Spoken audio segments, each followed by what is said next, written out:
All right, well, people are continuing to join, but let's go ahead and get started.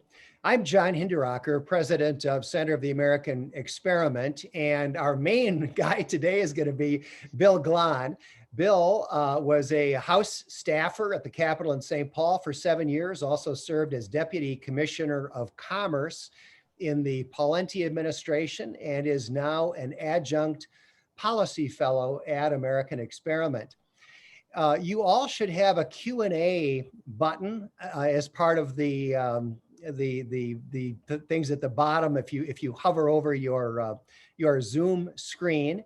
We are going to have time at the end of this presentation for audience questions and answers, but as we go along, if there are things you're not sure about or you want clarification on or follow up on, feel free to type questions in that Q&A box, and I won't promise we'll get to all of them, but we'll at least try to get to some of them.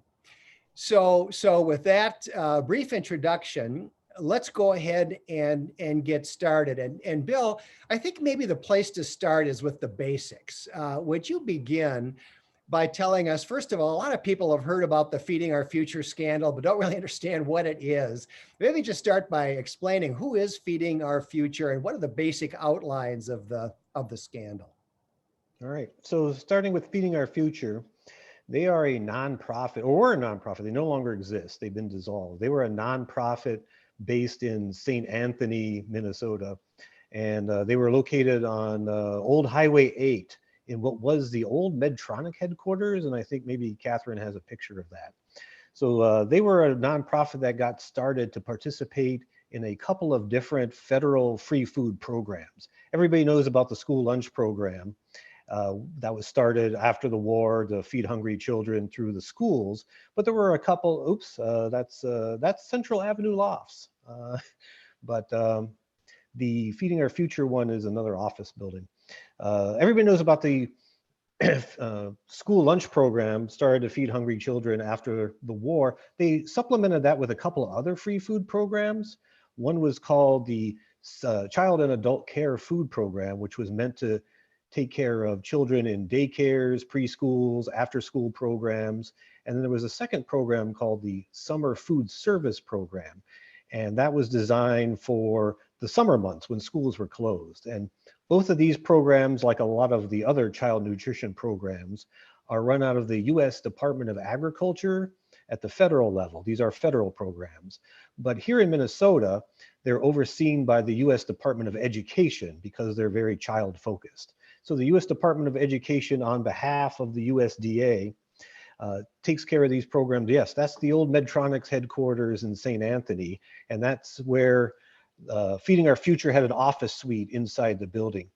Coincidentally, that building was also the location of a bunch of different food distribution sites, none of which were actually associated with Feeding Our Future, but we'll get to that later. So these two federal programs that were overseen by the Department of Education in Minnesota. And what we're talking about is actually three different nonprofit networks. Each of these networks had hundreds or at least dozens of sites around the state where they were supposed to be distributing food to hungry low-income children. And the three are Feeding Our Future, which is no longer in existence.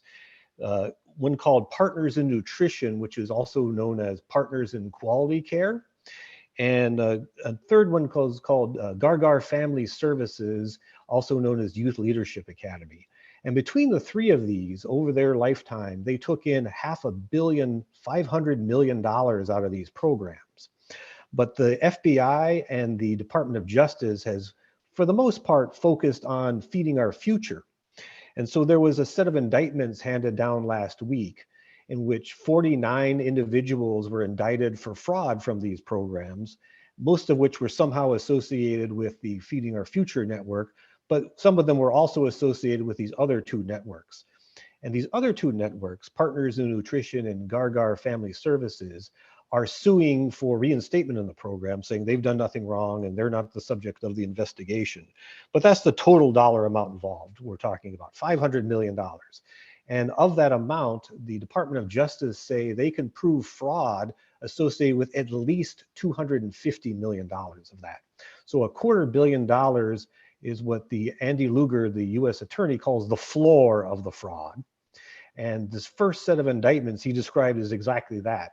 These 49 people who have been indicted, that was just the first set.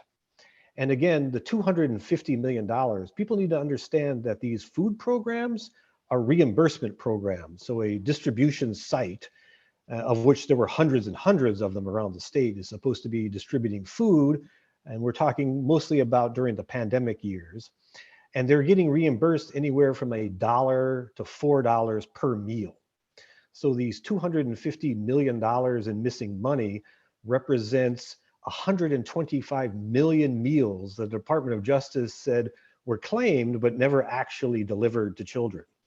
And so they are looking at perhaps more indictments. And the indictments, they've put out 6 so far, and each indictment has a bunch of people underneath it. And each indictment is centered around a different restaurant or food vendor, food caterer. And the 3 most prominent in that group are something called the Safari Restaurant, which is now closed. And that was located in South Minneapolis. There was a second one called Empire Cuisine, and that's located, is still a going concern. That is located in Shakopee, not far from downtown Shakopee. And then there was a third one called S&S Catering, which was located on Lake Street. And in fact, the U.S. Department of Justice has seized that office building as part of the forfeiture part of this case. So in all, the Department of Justice has seized, whether it's automobiles or real estate or cash or jewelry, $50 million. So far they've recovered about 20% of the 250 million that was stolen. And the indictments were handed down last week, and those court cases are underway, and it's going to take years to resolve all of it. Bill, let me follow up on something here, because something I'm not clear on. Does COVID have something to do with this? Were these particular programs somehow COVID related, on the theory that kids aren't going to school, or is that not part of the picture? No, that's exactly. And so the U.S. attorney, when he was at the microphone last week, described this as the largest COVID-related fraud in the United States. And what happened in March and April of 2020, these programs were all pretty modest. I think Feeding Our Future was doing maybe $5 million worth of business a year. And all of a sudden, after COVID, they ballooned up to 140 million. One of the things that the Department of Agriculture did was they relaxed the regulations on who could participate. Before COVID, you had to be a child care facility, you had to be a school. There was a very narrow set of entities that could participate. And then for fear that schools and daycares were going to shut down, Department of Agriculture thought they needed to expand it to anybody. So restaurants could be participants. There were sites, as we'll get to, registered in apartment buildings, city parks, anything could be a site. And there ended up being from a few dozen of these under these 3 networks to hundreds of them. And but for the pandemic related relaxation of the regulations, this wouldn't have been nearly the story. So part of the story here, it seems to me, Bill, is that during the COVID epidemic, the federal government just shoveled out, I don't know, trillions of dollars. I don't know if anybody knows how much. They just shoveled it out the door. And at least so far, Feeding Our Future, as we refer to it generically, is the biggest fraud that they have discovered related to all those countless billions that got spent. But who knows? There may be a lot more in it. So I think it's fair to represent this as the largest single fraud. They believe that for the unemployment, the PPP, some of the other programs, it runs into the many, many billions. But for one corporate entity, this is the largest single fraud in the United States. Bill, let's talk a little bit more about the structure of this, and maybe just to keep it simple, stay with Feeding Our Future for now. So as I understand it, they're kind of an umbrella organization, and they get money. It's federal money, but it's paid out by the state Department of Education, and then they in turn pay it out to all these hundreds of sites that are supposedly delivering meals to children. Is that the basic structure, how Yeah, this works? you've got that exactly right. So Feeding Our Future, Partners in Nutrition, Gargar Family Services are what is known as sponsors. They're the go-between, the middlemen between the U.S. Department of Education and all of these hundreds of individual locations, whether it's an apartment complex, a restaurant, a city park, an office complex. And they do all of the bureaucracy of dealing with how these sites get paid. And so these sites are all, these local distribution locations are all nonprofits in turn. So we have a umbrella nonprofit, a sponsor, does the go-between work between the Department of Education and the individual locations, and they take a 10%, 15% cut of the proceeds for the services they provide. So a location, maybe it's a restaurant, says, hey, I served 5,000 children today. I need that times $2, and the MDE will pay that out to Feeding Our Future, who will take their 10 or 15% cut and then give the remainder of the proceeds back to the restaurant, who then are supposed to pay their food vendors, and on and on. So if you do the math on that, Feeding Our Future had 140 million funneled through it. Was that what you said? Yes, it is their last year of Their operation. legal fee on that was between 14 million and 21 million, somewhere, an astonishing amount of money legally paid, right? That's correct. And as a So sponsor, as a sponsor, would an entity like Feeding Our Future or Partners in Nutrition, do they have some responsibility to monitor all these sites that they have sponsored into this program? I mean, are they supposed to be some kind of a watchdog? yes, they are. They, in fact, it's as if the Department of it's as if the U.S. Department of Agriculture has delegated responsibility to the Minnesota Department of Education, who then delegates responsibility to these sponsors. And they're the ones who are supposed to be, on a more regular basis than the Department of Education, doing on-site inspections, spot checks, verifying that all of these subsidiary nonprofits are bona fide, have all their corporate papers in order, all their local licensees in order. That's what they're supposed to be earning their 10, 15% by doing. They're supposed to be the first line of defense against fraud. And But if they're they're vouching, participating in the fraud, then that doesn't work. right? And they're vouching in effect for all these centers, right? I mean, they're sponsoring them and representing that they're doing what they're supposed to do.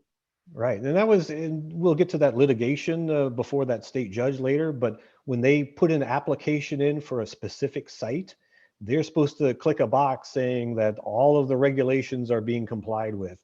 And it's the sponsor who's making that attestation. I think I said that word wrong, not the site itself.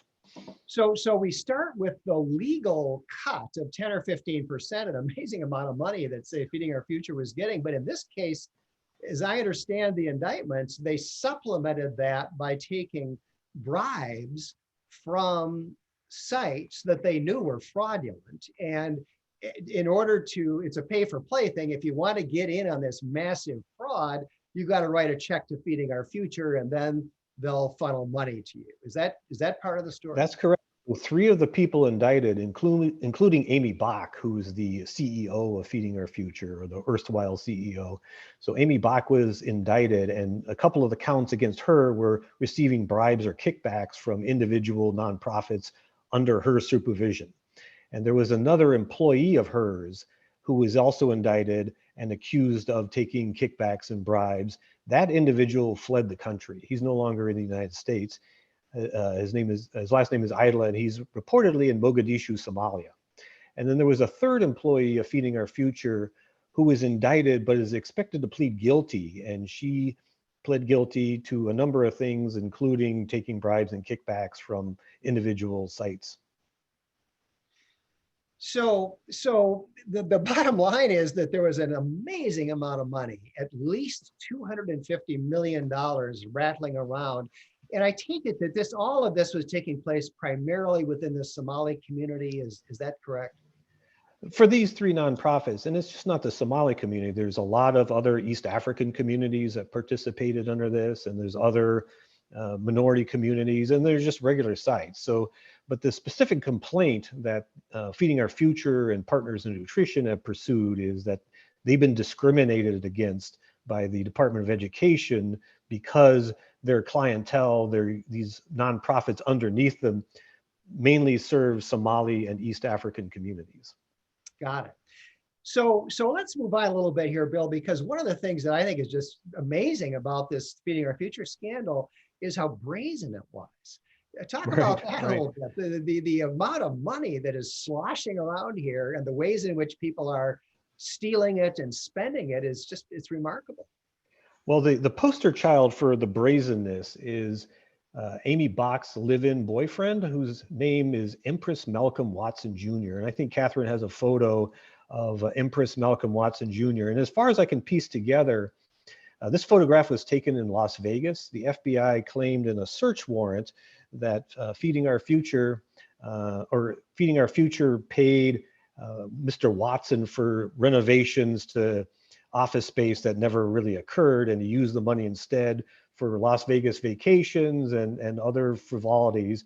And I believe this picture, if you can see the palm trees in the background, was taken in Las Vegas, and Mr. Watson is standing in the sunroof of what I believe is a Rolls Royce. And the gesture he's making, I'll put words in his mouth. The gesture he's making seemed to be a commentary on the U.S. Department of Agriculture's oversight of these programs. So it was extremely brazen. There are a couple of other aspects of it. There were people accused of receiving bars of gold at a wedding reception, a wedding gift. Let's just pause on that for a second, Bill, because that's an amazing story too. And this comes from a member of the Somali community who reported a wedding where a young girl was being married, and among the gifts she was presented at the wedding was a tray with gold on the tray, pure gold of a value of $100,000. I mean, it's really astonishing, the amounts of money. What else was it going for? Houses, real estate? What? Yeah, so the Department of Justice seized several dozen automobiles, and most of them pretty high end. There was a GMC Sierra truck that they paid $80,000 for. There were Mercedes, a couple of Teslas, so they high-end vehicles. There were lakefront homes, lakefront lots undeveloped. There were reports of, they seized properties in other states. I think Ohio and Kentucky and perhaps Colorado. There were accusations that the Department of Justice has made that millions of dollars were sent overseas to Kenya, Turkey, China. And it's just amazing. The brazenness of it is the word. There were reports, and Star Tribune reported to this, that some of these alleged fraudsters were on social media holding up checks they had gotten from the state government for hundreds of thousands of dollars, presumably as a demonstration of their business prowess. But we look at it in hindsight as demonstrative of how brazen the fraud was. And again, some of the mechanisms of the fraud seem particularly, I don't know, amateurish. The Department of Justice got a hold of some of the spreadsheets where they had created these invoices and found in the logs of who got the food, which children. They were supposed to keep a roster of names and ages of the people who received the food. And they found inside the Excel spreadsheet a program that was a random name generator. So to meet the legal requirements of having a roster, we fed 2,000 kids today. So they had a random number generator for the age and a random name generator, but they weren't in sync. So one month, Joe Smith was a recipient age 7, and the next month, Joe Smith was a recipient age 12 because the random number generator kept going. And the FBI claimed they investigated a lot of these rosters and found out of 2,000 kids that they were claiming to be serving 7 days a week, month in, month out, only 30 or 40 of them were actually enrolled in the local public schools. If you do the math, Bill, I haven't tried to do this in detail with our population, but if you do the math on the number of meals that these people collectively claimed to be serving to poor children in Minnesota, I mean, it represents just a ridiculous percentage of the whole child population, doesn't it? I mean, on its face. Well, for individual communities, if you do the math for individual communities, if these groups put together, forget the public schools or whoever else might legitimately been serving meals, that these groups were claiming within a community more than 100% of the local population. And their reasoning was, oh, people were driving in from an hour, 2 hours away because they knew we had such great food. And, it's just implausible. And you look at these locations, and I think Catherine has a picture of Central Avenue Lofts, which is an apartment building in Minneapolis. And one of the indicted fraudsters claimed to be serving 2,000 children a day out of his second floor apartment in this building. And the New York Times reporter David Fahrenthold came over in March of this year to do his own little investigation. And he went to the apartment and knocked on the apartment across the hall and asked, did you see 2,000 kids a day coming through and being served meals in the apartment across the hall? And of course, nobody had seen it. It was all a fraud. And that person who registered Central Avenue Lofts as a feeding site, his second floor apartment, was indicted last week. And the connections and coincidences are just amazing, because that person, his name is Guhad Hashia Saeed. And Guhad happened to be one of the campaign workers for Ilhan Omar in one of her recent elections. So there's lots of connections between indicted people and prominent politicians in the state, and campaign contributions that were made and returned. But yeah, the brazenness was just incredible. I don't want to ask you a question, Bill, that we just can't answer at this point, but I think anybody listening to this narrative, looking at the pictures and so on, would ask, how could this happen? Isn't there somebody who is supposed to check these sites out that are getting many millions of dollars and make some effort to verify that what they're saying is true and that this money is actually being well spent? How did that whole thing break down? Do we know? Well, if you believe the Department of Justice at the Feeding Our Future, that the employees of Feeding Our Future who were supposed to be performing those tasks were in on the scam. That the employees that they've indicted, rather than going and conducting the spot checks and doing all the documentation reviews, were actually receiving kickbacks from the would-be fraudsters. And the Department of, you mentioned the COVID stuff. Part of the problem at the Department of Education was that state orders made sure that nobody came into the office buildings. Everyone was working remotely. Apparently the word got out to Department of Education employees not to visit these sites in person because of the dangers of spreading COVID. And they were trying to, quote, monitor remotely these locations by doing internet searches or phone calls. So there were a few occasions where they did get in a car and drive over to a site and maybe not spot any activity or not spotting activity at the level being claimed. But for the most part, because of COVID restrictions placed on state employees, they weren't doing the due diligence that are called for under federal regulations. That was also being waived by the Department of Agriculture and just not being conducted under the restrictions during COVID. Now, this thing went along starting in 2020 until the spring of 2021. And in the last few days, we've seen a lot of publicity about a legal proceeding where the Department of Education was adverse to Feeding Our Future. Feeding Our Future actually sued the Minnesota Department of Education. And we've heard some people, I think including Tim Walz and Keith Ellison, say that the reason this all happened is because the judge named Guthman in Ramsey County District Court, ordered them to make these payments when they didn't want to. Does that seem to be the main defense that we're hearing from state officials? Well, the defense seems to be an ever-shifting one, but that was one that was trotted out for the last few days. I guess now they say it's the FBI told us to keep making the payments, but there were quotes documented in the media back to January of this year saying we wanted to stop making payments, but this judge, and I think Catherine has a photo of him, this judge, Guthman, Ramsey County Court, a state judge, ordered us to continue the payments. And put out a transcript of this hearing. It was a 3-hour-long hearing that occurred in April of 2021. And I don't think there's any fair reading of the hearing that backs up the claim that the governor and the Department of Education have made.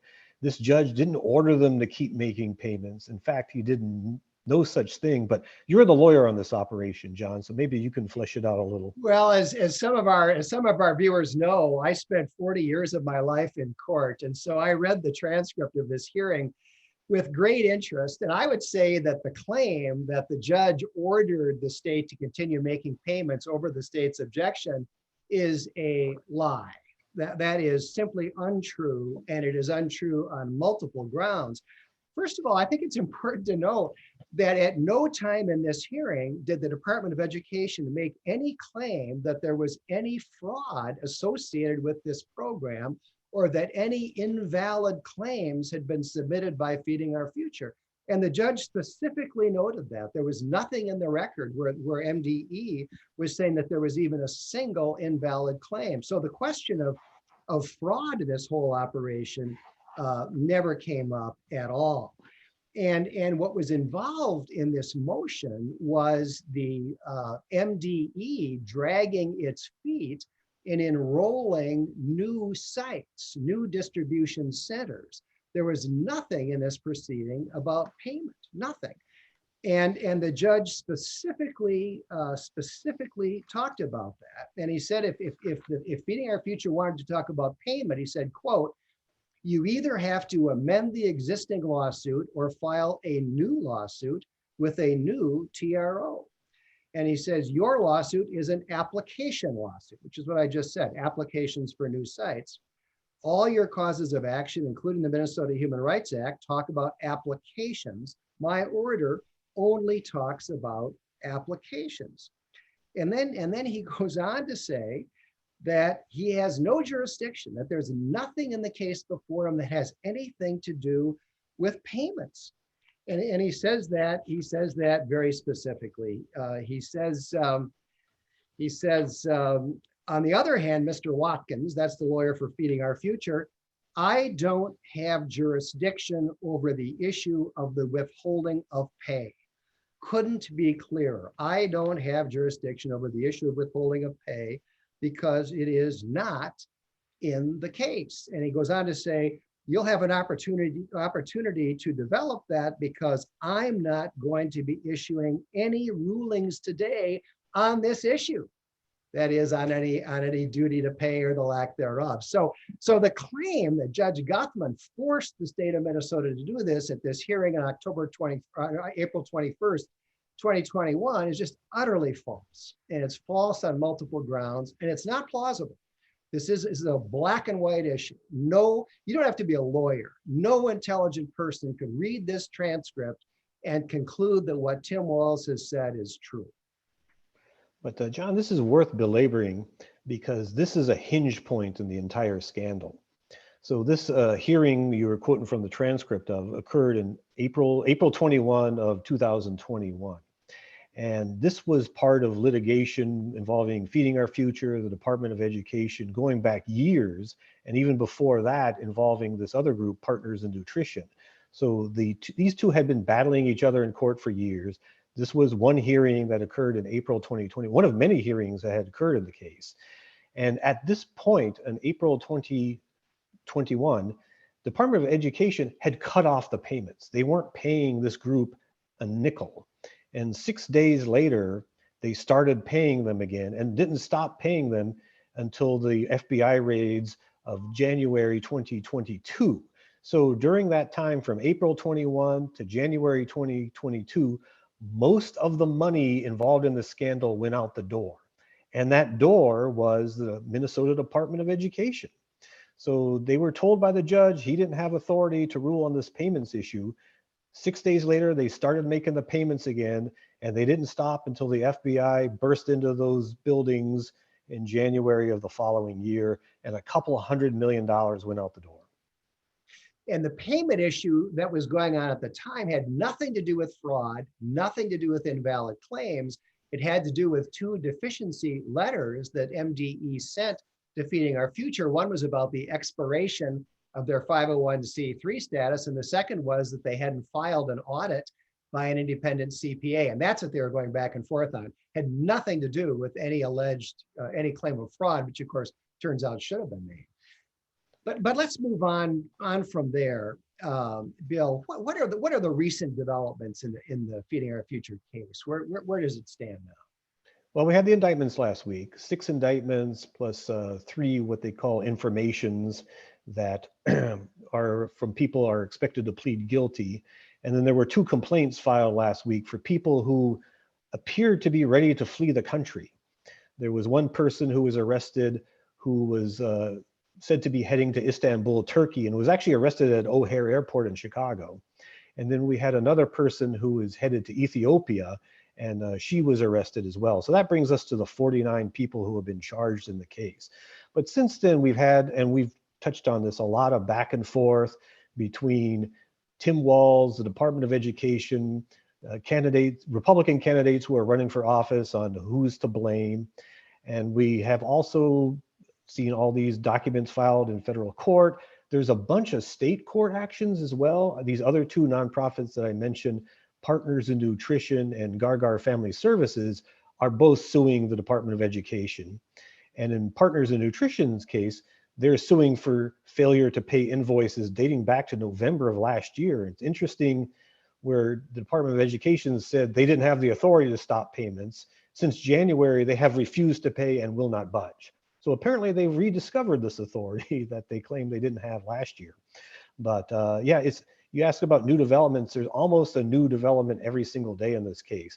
It had been dormant for many months over the summer, but after the indictments, almost every day there's a new major development, and a lot of the local media are reporting on it now and going back and taking a second look at reporting they did on the case a year ago or later, because the reporting that was done prior to the FBI raids were all of the vein of the Department of Education's cut off funding for these poor nonprofits who are serving minority children. How dare they, and how cruel. And all these people, including prominent politicians, going to the defense of Feeding Our Future. Now people are looking back on it wondering, did we get it right? Or was there a different story that we weren't getting? When you say prominent politicians defending Feeding Our Future, who were some of those? Well, the mayor of Minneapolis, and we could spend a whole hour on the politicians in Minneapolis. The mayor of Minneapolis actually went and met along with one of his city councilmen and a state senator to meet with the Department of Education to complain about them cutting off the money, saying, hey, these are our constituents and they claim you're being unfair. And there was a meeting in St. Paul involving the mayor and other politicians and the Department of Education. We have reports that Congresswoman Ilhan Omar's office also intervened in this. And as it turns out, a lot of these same politicians received campaign contributions from the figures who were named in the indictments last week. Some of them have returned the money, or some of them have donated an equivalent amount to food charities. But it's interesting that the mayor had a senior aide, somebody he had on his senior staff, who was one of the people indicted last week. And the mayor had twice appointed one of the indicted persons earlier to run the city's public housing authority. So there has been a lot of reporting on what City Hall knew and when they knew it, and what the Department of Education knew and when they knew it. So that's a lot of the reporting that has been done by local media in the past week or so. But at a minimum, it appears that some of the people involved in the fraud were very well connected politically. Yes, very well connected politically at the federal level, at the state level, at the municipal level, at every level of government. Mm-hmm. So where do you see it going from here, Bill? If you put on your prognosticator hat, how do you see this continuing to play out? Well, it's interesting that when U.S. Attorney Lugar stood in front of that microphone last week, he emphasized a couple of things. One, that last week was the first set of indictments, implying there would be more. And he also said that the $250 million figure for the fraud was the floor. So we assume that the department is continuing to investigate, and maybe they've caught the big fish, but I would expect there to be more indictments of people. Maybe they didn't steal tens of millions of dollars, maybe merely millions of dollars or hundreds of thousands of dollars. So there's more figures within the feeding. You think about it, when you're doing a $250 million fraud, it probably involves more than 49 people. So other people either will be cooperating or will be indicted as we go along. And I wouldn't be surprised if some other nonprofits who haven't been named, who exhibit similar characteristics in that they were founded in 2021, within weeks claim to be serving tens of thousands of meals, taking in millions of dollars and then vanishing into the night. And we'll hear from some of them. And as I've looked at some of these locations where the fraud allegedly occurred, or put more accurately, where the food wasn't served, it's interesting how the connections to childcare facilities, to personal care attendant businesses, to EBT card businesses. And so I wouldn't be surprised if some of the people indicted or others involved in the free food scandal were also involved in other scandals or other frauds involving other government programs overseen by other state agencies or federal agencies. So let's just sum up real quick, and then let's go to we got some time for questions from the audience. I wanted to make sure we save plenty of time because I know people have got questions about this, but let's maybe just recap briefly. So the total amount that we understand went out in this program through the Minnesota Department of Education, to, and through these charities that you've ticked off, that number was, would you say 400 million? Well, of those 3 charities that are linked somehow in these indictments and search warrants, 500 million. But there's hundreds of millions of dollars that went to there's lots of legitimate charities, lots of real child care facilities. So it's a huge program, but of the ones where suspicion is been placed on, a spotlight of suspicion, we're talking 500 million that went out the door over this time period. And the Department of Justice say they have proven up at least 250 million of that is fraud. All right. But certainly not all of it is fraud. There were certainly locations that had legitimate food service operations, but was it 50% fraud? Was it 90% fraud? I guess that's what the Department of Justice is trying to figure out. Excellent. That's maybe a good place to leave it. And let's go to the questions and see.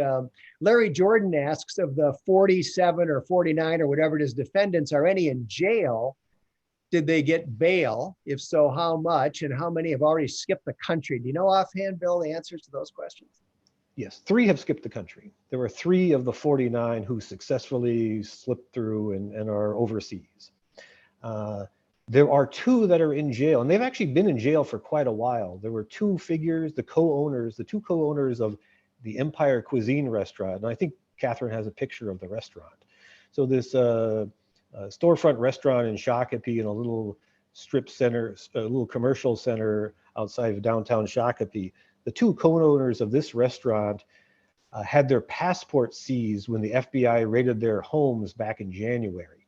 But both of them applied to the State Department for replacement passports, claiming they had lost their originals. In fact, the original passports were in a locked drawer somewhere in the federal building in downtown Minneapolis. But they claimed they lost their passports for whatever reason. The State Department issued them new passports, and both of them attempted to flee the country, but were arrested by the FBI before they could. One of them was actually arrested on the jetway at Minneapolis airport, about to get on a plane to Amsterdam, and he was seized by FBI agents. So 2 of them were put in jail, and this was back in the spring. And because they were obvious flight risks, they're still in jail. They have not gotten out of jail. There was a 3rd figure who they were concerned about a flight risk because he allegedly used a bunch of the proceeds of this fraud to buy commercial and residential property in Africa, that he was still in jail, but the judge was considering letting him out, and I haven't heard a resolution of that. So he may or may not still be in jail, but everybody else was released on no bail on their own recognizance. So all the other figures who didn't flee the country or didn't commit passport fraud, they're free awaiting trial. So Greg Marcus has a question that I sure don't know the answer to. I don't know if you do or not, Bill, but let's try it out. He says, Bill, do you have anything to say re MDE, contrary to federal law and its own requirements, not assuring performance bonds to cover child and adult care food sponsors and large vendors in the case of non-performance? That's a great question. Do you know? I don't know. I mean, is there a requirement somewhere that didn't get followed here that people like this ought to be bonded? I don't think so. I mean, it's a good idea, especially when the judge, the dispute about the payments hinged on, could they not get away with not paying before they put new conditions on it. And if you had a performance bond, you could draw on that if they mistakenly made payments based on fraudulent claims. But it's amazing if you read the regulations of the program, even notwithstanding even the COVID relaxation of it, it's lightly regulated. They assume or they presume that industrial scale fraud is not going to occur. And the program was really designed to accommodate small childcare facilities. They didn't contemplate nonprofits serving hundreds and hundreds of sites. So it was designed for a different structure, and the regulations really don't contemplate the sort of organization that Feeding Our Future is, or ever imagine that fraud would be perpetrated on an industrial scale. So there is lots of regulations, and you mentioned the site visits and documentation reviews. Those are supposed to happen after the fact, and there's supposed to be a sample of locations done once every 3 years. So there wasn't even a requirement that every location be inspected every year. You could go years without ever getting a visit from federal regulators, and the federal regulators would be completely within the regulations promulgated by the federal government. So I don't know if surety bonds or performance bonds are allowable under the law. They And certainly don't have them here in any event. no. And again, there are very few restrictions on the program and what can be done with it. And I would hope that the federal government is going to revisit that issue in light of events. You know, if nothing else, Bill, it seems to me this whole scandal gives us an alarming insight into how both the federal government and the state government spend our money. You know, Yeah, it's the interesting. ease with which these hundreds and hundreds of millions of dollars are just shoveled out the door with essentially no oversight is eye-opening.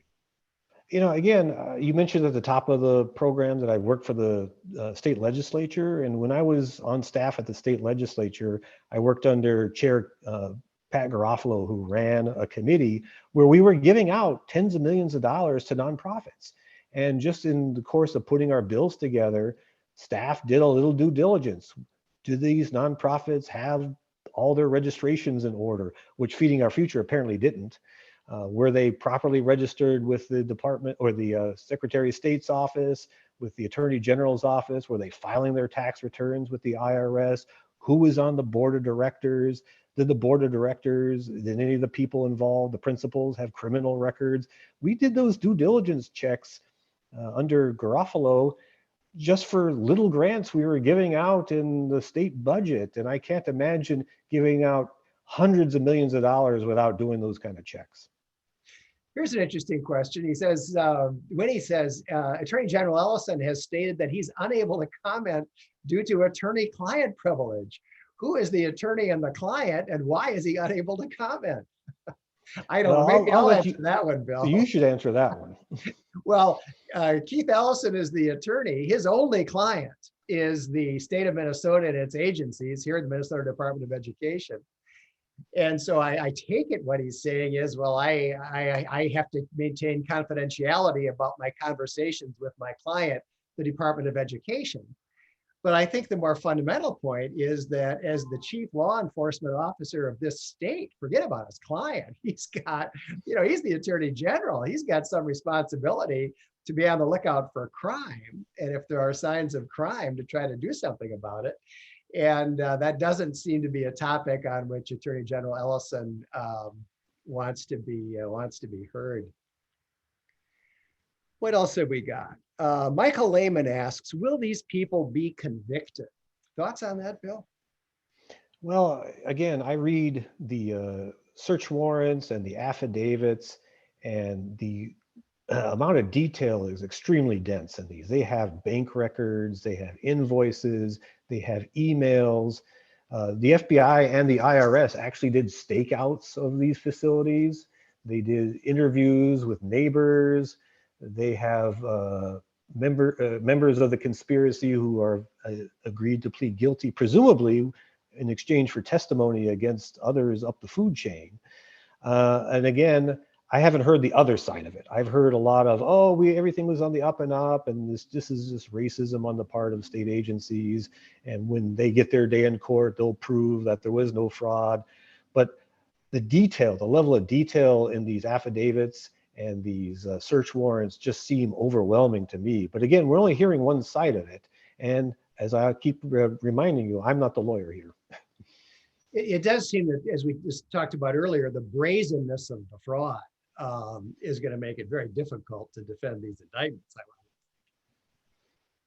I mean, it's going to be hard to explain why you're using a random name generator to identify the kids that you served lunch to, right?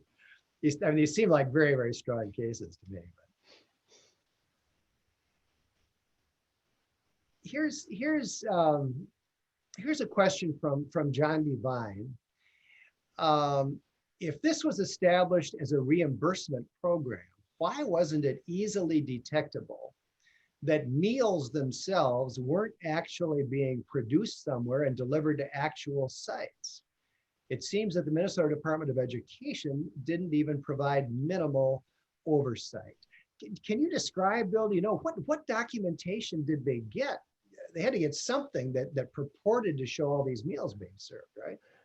Right. And the documentation was just the invoice. So the documentation that they received was a one-page invoice saying we did 2,000 meals on this day, 2,000 meals on the next day, and it added up to a dollar amount on the bottom line. That was the only information entered into the system. And at that long back and forth in that court hearing between the judge and Minnesota Department of Education, they started requiring the participants in the program to not just give me an invoice, but give me the roster of kids you served, give me the menu you served, give me the invoices for the food wholesalers that you purchased from. And then there was a whole host of documents that the sites are required by law to keep on file. But the way the program is structured, it's a reimbursement program. So you say, last month I fed 2,000 kids every day for the month, multiplied by $2 per meal. So here's the dollar amount you need to pay me. And they're supposed to have a file should anybody do a spot check after the fact. But the money's already gone out the door. They're supposed to pay the invoices within 45 days of their being submitted. So MDE started to ask for more documentation, but they got big pushback from Feeding Our Future. And as the FBI went into it, they found out the documentation was forged or faked, or in some cases, instead of having bona fide food invoices, they purchased invoices or faked invoices, or in some cases didn't even bother with having invoices. They just sent, or for the food, they just send invoices for the meals they claim to serve. So there were checks in place, but the checks are designed to be done on an after the fact basis and not contemporaneous with the provision of meals. And it's a flaw in the regulation of the program. It was a flaw in the fact that they couldn't do spot checks because of the COVID. And so there was a lot of failure on a lot of different levels. Larry Jordan asked a specific question here. He says, Empress Malcolm whatever seems to be immune to prosecution. Is that the case? I don't know. So. He was named in the search warrant. They were very specific about what he did and what he didn't do and what his role in the fraud was. And I don't take his absence from the first set of indictments to mean he's going to get away scot-free. Okay, that remains to be seen. Jean Larson has a question here, which I think is a good one. She says, what culpability does the state auditor have in this unbelievable scandal? Same question for our attorney general. Can you comment on that, Bill? I'm vague on, and I think a lot of people are vague on the scope of the state auditor's duties, but this does seem like something where auditing comes into play. I'm a little vague on it as well. I've never worked with the state auditor. We have inspectors general at the state agencies. Where were they? I believe the Office of Legislative Auditor is looking into this, conducting her own investigation of the case. But the state auditor has brought, again, there are levels of government that the state auditor has audit authority over. Whether they have audit authority over this agency and this program, I don't know. But the culpability goes to all layers of government, cities, counties, all these other layers that they do have responsibility over. That would be the nexus I would use. This fraud involves multiple layers of government. And to what extent the auditor has authority, I would exercise that authority to get at the fraud. So Greg Dice, if I'm saying that right, has an interesting question. Talking about excuses that have been raised, he says the Star Tribune has also suggested that the reason that the MDE did not pursue the fraudulent claims was that the FBI asked them not to. Comments. Bill, have you seen any evidence that the FBI asked them to continue allowing the fraud to be perpetrated? Right. I want to see a memo or an email with the FBI letterhead on it and a timestamp, a non-fungible timestamp that was contemporaneous with the event. If you look at the order of events, about the time that court hearing happened in late April of 2021, the FBI apparently was in talks with the Minnesota Department of Education about the fraud, that the department was getting frustrated with their not prevailing in court, and they said, okay, I give up. I'm going to hand this over to the FBI. I'm going to call 911 and then let the cops take care of this. But the FBI didn't actually open an investigation until May, well after the department resumed these payments. So they resumed the payments at least a couple of weeks before the FBI opened their investigation. I would find it hard to believe that the FBI hadn't opened an investigation yet, but said, oh, go ahead and keep paying just in case we decide this is something worth pursuing. You know, there were lots of avenues that the department could have availed themselves. Most prominent, they could have rejected invoices on an invoice by invoice basis. They could have continued their litigation. There was lots of avenues. So until I see some document that's dated April 2021 from the FBI with their letterhead on it, I'm skeptical. Well, they also could have gone public.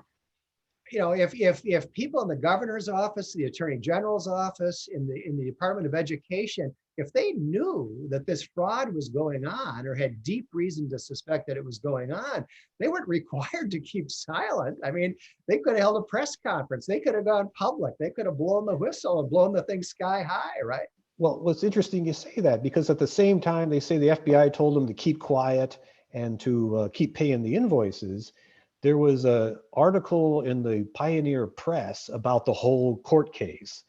And in the court case, an official at MDE used the word fraud, that their concern was these programs had grown so fast, so quickly, that there was a potential for fraud. And it didn't accuse any operator of fraud, but certainly fraud was on their mind with this program escalating so quickly to such huge levels. So the word fraud came out in the media contemporaneously with all this litigation. So I don't know, that undercuts their claim, I think. Don Kelly and David Siegel asked two questions that, to be honest, had not occurred to me at all. I think I know the answer, but they're related. David asks, is there any indication of state employees having been complicit in the fraud? And Don asks, is it possible someone in the MDE is facing indictment?